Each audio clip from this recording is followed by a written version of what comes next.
adjusted na item sa Mobile Legends. Ipapaliwanag ko sa inyo sa madaling paraan. At item na kayang magbigay ng 20,000 damage. Ang daming adjustment na naganap sa original server ngayon. Merong tungkol sa hero, sa item at sa battlefield na adjustment.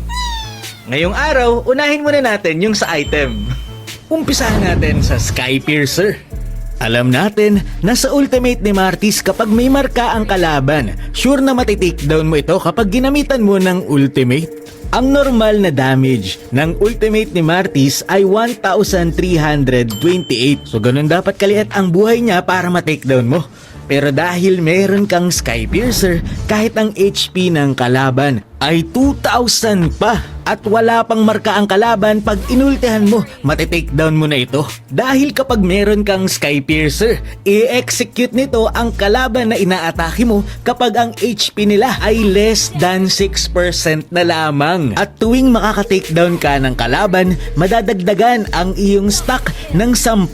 At every stack na nadadagdag sa'yo, tataas din ang required HP ng kalaban para ma-execute mo ito. So umaabot ito ng 12%. Ibig sabihin kapag 12% na lang ang HP ng iyong kalaban, may execute mo na ito gamit ang iyong item.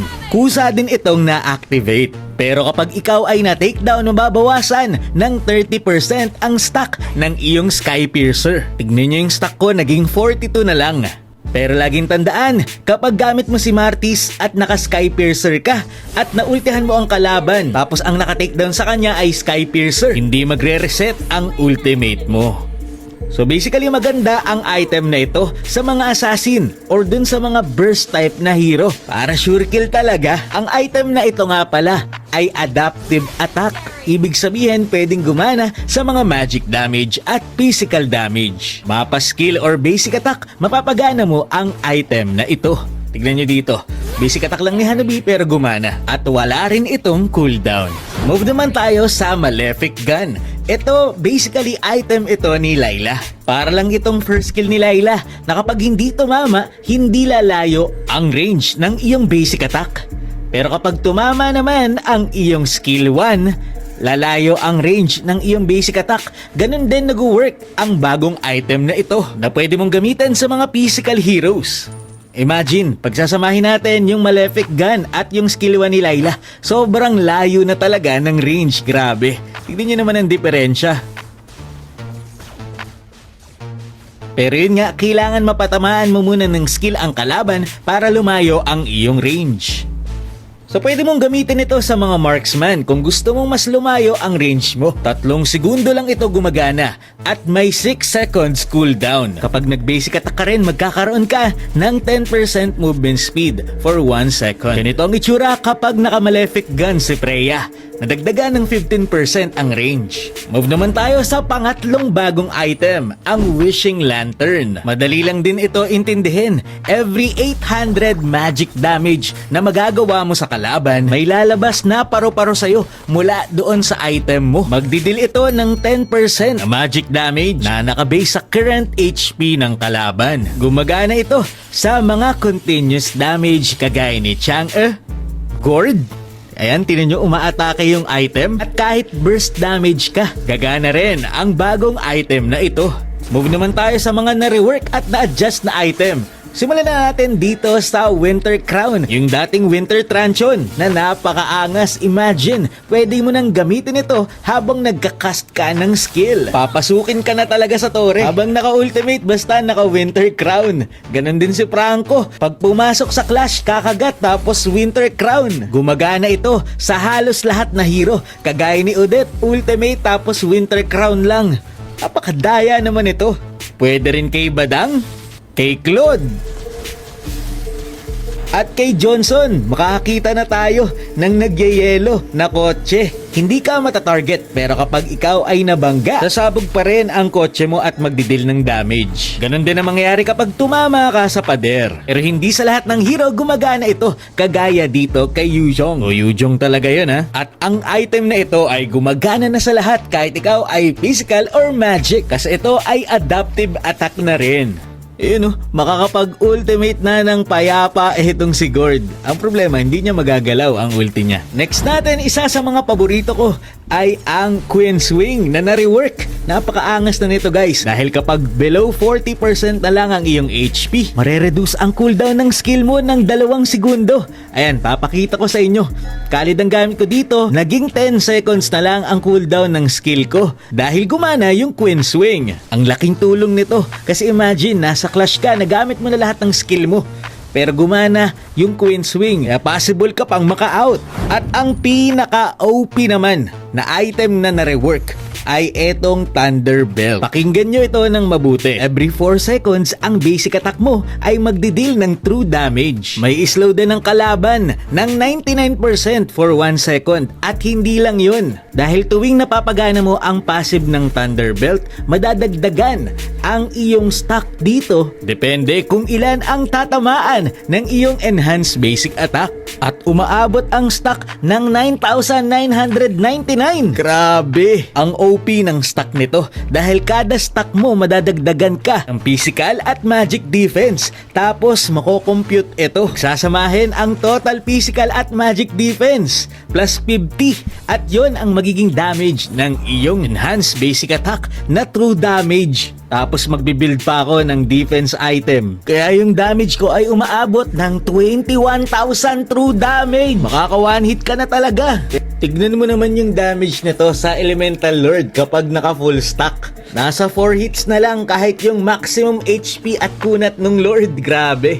Pero huwag kayong mag-alala, mahirap naman abutin ang full stack dito kasi tuwing magbe-basic attack ka lang sa hero, saka lang ito magkakaroon ng stack. Ibig sabihin, kahit ikaw ay mag-basic attack sa mga jungle monster, hindi makakadagdag ito ng stack. Pero gagana naman yung passive na enhanced basic attack. Ang effect nga pala ng Thunderbelt ay nababawasan ng 50% kapag ang gamit mo ay marksman at mage. Kahit mag-skill ka rin sa kalaban kagaya ng skill ni Ruby, hindi ka magkakastack. Kailangan talaga kung hindi basic attack. Dapat yung skill mo ay nagdidil ng basic attack damage kagaya ng skill 1 ni Aldous, yung skill 2 ni Hellcurt.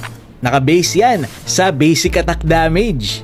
Ganon din ang second skill ni Sylvana at sa passive ni Benedetta. Pero so far, maganda pa rin talaga ang item na ito. Move naman tayo sa Clock of Destiny. Pero umpisa natin sa Elegant Gem. Napakaganda ng item na to. Dahil kapag bumaba ng 50% ang iyong HP, magre-recover ng 15% ang HP mo for 3 seconds. Ganun din sa mana. Kapag bumaba ng 50% ang mana mo, mare-restore ang 15% nito sa loob ng 3 segundo. Ibig sabihin, gumagana rin ito kapag Clock of Destiny na ang item mo. May cooldown ang passive nito na 60 seconds. Yung kulay red, cooldown yan ng HP recovery. Yung kulay blue naman ay cooldown ng mana recovery. Yung mismong Clock of Destiny din, iba na rin ang passive. Every time na magdidil ka ng damage sa kalabang hero, magkakaroon ka ng 1 stack na magbibigay ng 5 to 12 hybrid defense. Ibig sabihin magic at physical def na nag-i-scale sa level. 6 stacks ang maximum stacks nito. 6 times 12 ay 72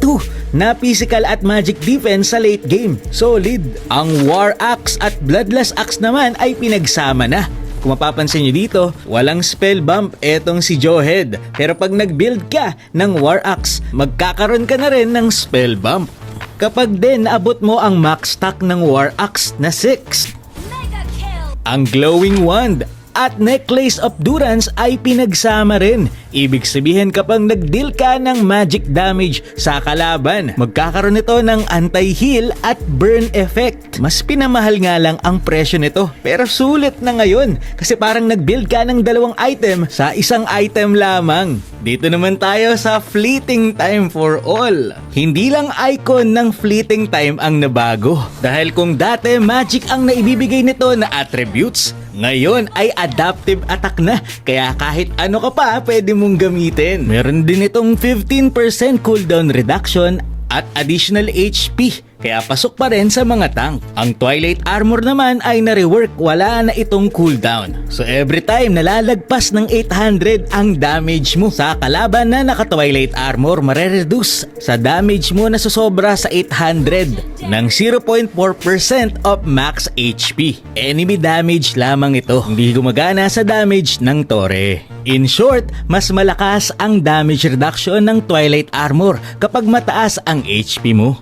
So dito 1,000 ang damage ko sa Layla. Pero nung dinagdagan ko ang HP niya, mas bumaba ang damage ko.